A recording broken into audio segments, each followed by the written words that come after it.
Hi, welcome to Magriza Made Me Cook. So I've been here in Matobo district. We've been here in Matobo district for 10 days. Mobian, Munjani. And this is the reason why. Mina ibizo lami nguSipikwa Lorraine Sibanda. Induna yami nguBhidi, ivillage yiBhidi, iwadi 8. Siku project lapha sile project yethu sayibizwa ngokuthi isilwa lendlala ngoba sibona ukuthi sesizaqeda indlala lapha esigabeni sasingalangadi sihambela izingadi kachana emadamu sisiya yenza ingadi zamahlahla sathola izifundo ezithi ingadi zamahlahla ziyagqibela idamu so sesilengadi lapha kade singajabula sesithole uhlelo lwako Save More oluzasincedisa ngemarketing ukuthi izinto esizilimayo bazithenge ngoba besilima singalalwazi silima ukudla thole sokukunengi okunye singasakusebenzisi lutho impida sesithatha siyanika imbuzi amatamatisi ebola namhlanje siyajabula basifundisele ukuthi amatamatisi ayakwanisa ukwenza itomato sauce uyakwanisa ukwenza isuphu izinto ade singazazi siyambonga kakhulu Save More ngohlelo lolu asilethele lapha njalo uSave More ngumntanethu khonapha esilwa lendlala koJiyani siyabonga kakhulu lokho esikwenzelwe luhlelo namhlanje mbona ngani singomama sizaqhubekela phambili sikwanisa ukusupport imuli zethu ngengadi leyi sesile market sesilima izinto sikwazi ukuthi zizathengwa singalimi izinto sibe le loss.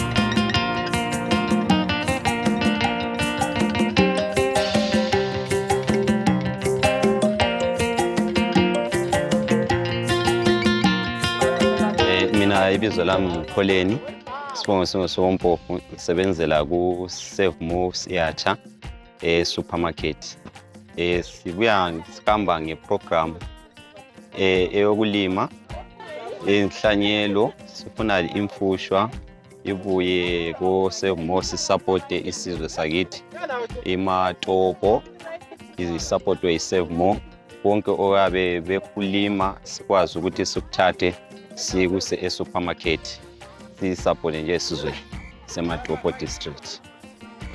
Kathesi indawo sesizihambile sesihambe iManyane sahamba iValley sahamba eMadwaleni sahamba iSt Joseph sahamba leMzola kathesi sisesigangathi lokho sihamba sincedisana labadala ukwenzela into zabo sibe sizithathe siye supermarket sisupport sibe lokudlelwana ku district yeMatobo.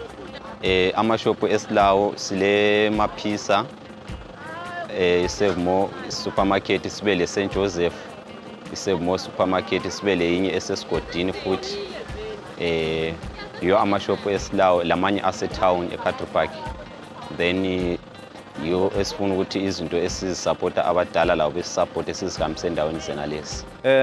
Welcome everyone. My name is Makhosi Mahlangu, the director for African Food Revolution. So we're working with Save More on this value addition expedition where we're taking our communities and driving them into productive hubs within the villages. So what I can say is Save More is a local supermarket where they require products to come to their supermarket. Bafuna ukuthi betshintshe umumo owe development of their community. So what it entails in value addition, we're talking about the food security in this region, and we're talking about the food nutrition, we're talking about also making money for the community. So with this initiative, Save More is the one which requires quality products. And as the African Food Revolution, we come in as specialists in developing villages through food. Mntanami ngiyakubingelela mwanangu ndokubuyisa ndikuyamukela ndikwamutshila imizina langu ndimi Klinika Nyathi ipapa ndikasigangatsha ku Ward 6. Ward 6 village ndiku village sigangatsha futhi. Ipapa nasi kwakwabuya baka-Save More bahabeti dia ndokudla kunamisoco yaka inoncedisa kwazo taku kwamuchilande zile yakanaka.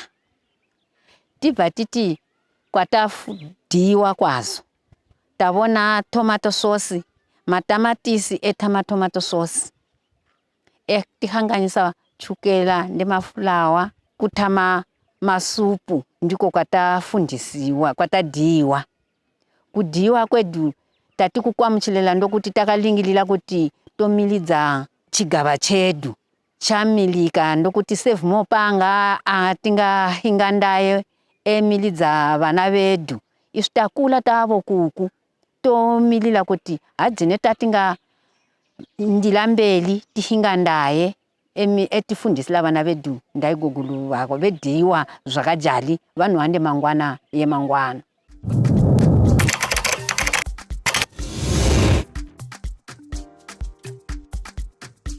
So I want to talk about the solar dryer that's being implemented by Save More, and we've traveled across 15 wards, and this is a solar dryer that's here behind me, and they've just termed it umfusha. So now ungahamba kibo emapisa, or I hope also the other stores, they've got a store in Skodini, Country Park, lase Mafuyani. You have ukuthi ngidinga ilembu lomfusha, which is this white item there.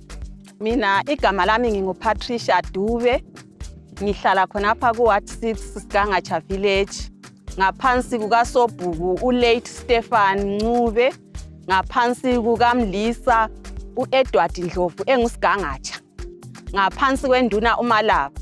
Induna uMalaba isilate kodwa obambele induna ngumlisa wethu usigangatsha uEdward Ndlovu.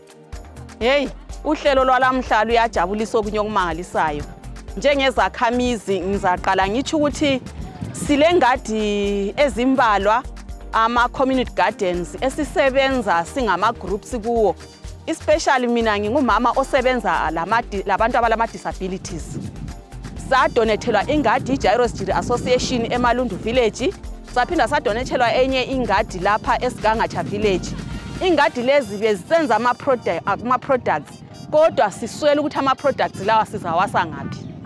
Lamhlanje uSave More ubuyile lapha usifundisile ukuthi singalima amatamatisi sizawenza njani. Amatamatisi abebola, abantu bathengisa amatamatisi baze bawatshintshanise ngempuphu kumbe ngomumbu kumbe ngamabele nxa silamabele. Kodwa lamhlanje sifundile ukuthi siyayenza isoup, siyayenza ijuice, uhlanganise lamakhowa, uhlanganise lembhida, uhlanganise lama-herbs, usisize empilweni. Ubudlelwano bethu lo Save More lobu buzaba bukhulu okumangalisayo ngoba uSave More uvele uyisitolo sethu esikhulu. Uyazi ngokwenze nje ngifisa ukuthi uSave More azokuthi enye supermarket lapha koSigangatsha. Ukwenzela ukuthi singagada amabhasi sihambisa izinto zethu emaphisa ngoba kuyabe sokungezinye indleko. Kodwa ngabuya lapha athi dealer siyabe sikwazi ukuthi uzabethwala ngemota zakhe. Lamhlanje sijabule kakhulu singabantwana baka Ward 6 ngaphansi kukaMlisa wethu uSigangatsha. Sibusisekile. Sibonge uhlelo lolu, sibonge ubaba uSave More kanye lezisebenzi zakhe, sibonge abalimisi bethu, sibonge umama we-Women Affairs, sibonge zonke inhlelo zikahulumende, ngingakhethi hlelo. Ngithi all protocols. Ngiyabonga. Sibuta sikalapha nje. Bazali lapha okukhona nje. Ukuthi anti lapha ekulimeni abazali sidinga imarket ha. Lidinga imarket ku Save More right anti sidinga. Lathi Save More sidinga ubudlelwano labazali anti. So abazali siyalinika ama seeds sihambe nini siyelima nje. Lapha ngikhuluma mmeli uSave More lapha libona uSave More hleli njeli izikhalazo zenu shuka khona. Asambe nini bazali siyelima nje. So singalima mina njengo Save More njengobhaya kwa Save More. Sizalandelela ukuthi abazali lilime ini bese sithatha izilimo zethu hayi khona mahara bese silinika lani lisinika nje. So siyabe sokucela ispecial ezingadini bazali ikubambana lokusebenza ngokuthula nokuzwisisana nje. Ukuzwisisana kwami engikhuluma ngakho kula ukuthi umama laphana nxa ukuthi angaba le beetroot yakhe lo namathwabe le beetroot yakhe engadini ngombana liyakhulumisana kumbe ngitheni hayi beetroot yami isiright yini selisenza ke ukuthi mbomnye kuye lo tsotsi selibiza usave more sikwanisa ukuthi senzeni sizothatha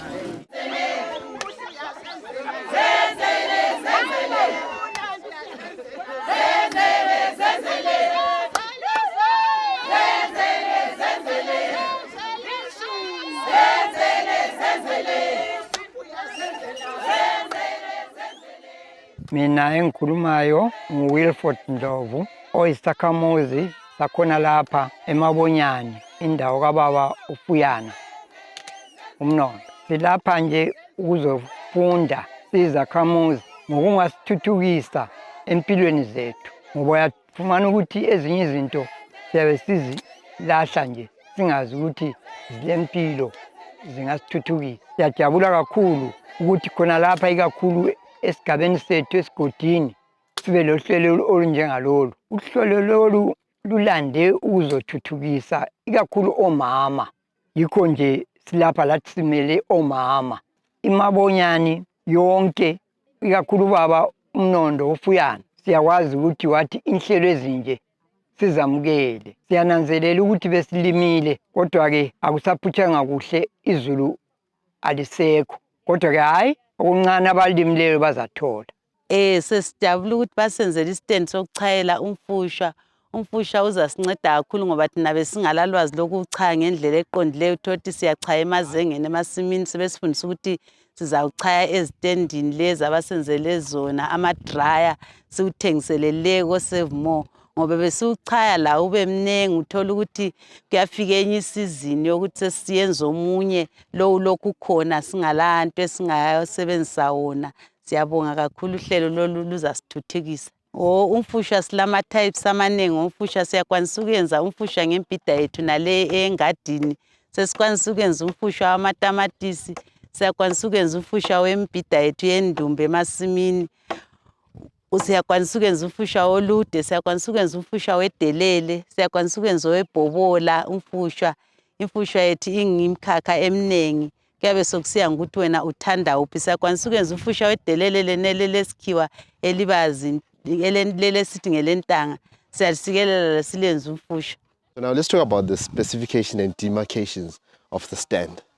The solar dryer measures 2 meters in height and 3 meters in length. The logs that cut across the horizontal manner are 50 centimeters in size. So the 2 logs at the start and the end that support the initial 2-meter logs measure 1.9 meters in size. The net then covers the whole size of the dryer. Initially, a 2-layer setup was made, and it was encouraged that the community extend and takes ownership of the design by adding more layers and extending the size of the dryer. On the logs, the different wards were encouraged to utilize the vast amount of the Mompani tree around the area. So these dryers have been installed in 15 wards. First one, we went to a valley. We did Emadwaleni, Manyani, St. Joseph's. We did Msola, Skangacha.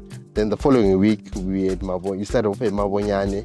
We did Maeche, we did Kohole, Sae Shababomvu, we did Mabisi, Saenze Chelanyemba, Malaba, Zwehamba, and this is Silawa, the last village. This is the 15th village. So we've been working with a lot of parts. We've been designing what they could do with the excess food. And what we've looked at as one of the most important vegetables or fruits is the tomato. We know it's very perishable. And where we are currently, we are about 150 plus kilometers from the main market.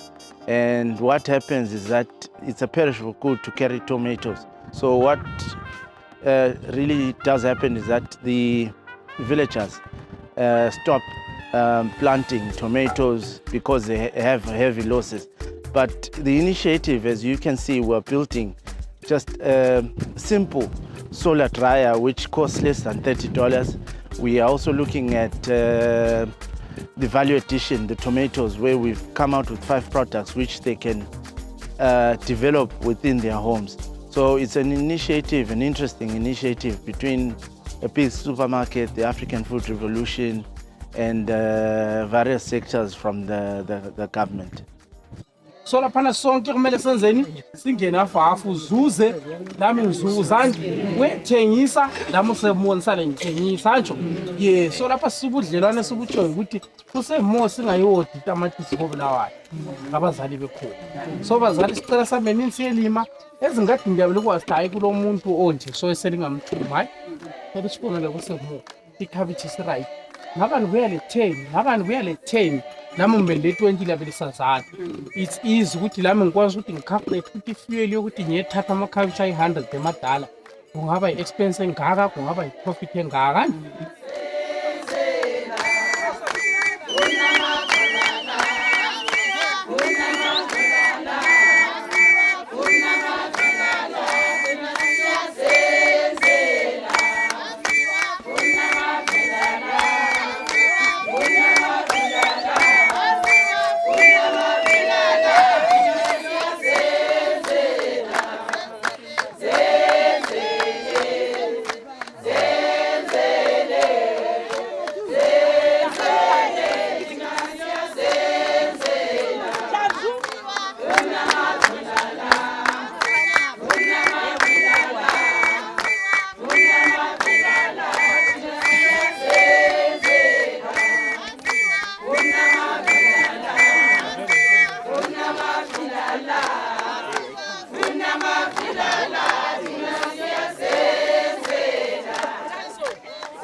So the goal was to target 800 farmers who we hope would also impact the knowledge to the other community members. Lokuthi laba abadala beyakhe ama-structures la ezindlini zabo. Remember, this is just a community thing in their gardens.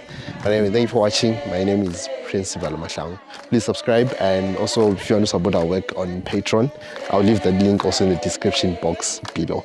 But if you haven't been to Matobo district, please come. It's a beautiful place, very therapeutic nature, and also enjoy the food.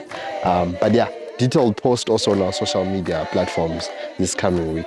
Follow us on Facebook, Instagram, Twitter, and TikTok at Makriza and Mikok. But thank you for watching. Catch you on the next one. Remember, keep the love, keep the wood.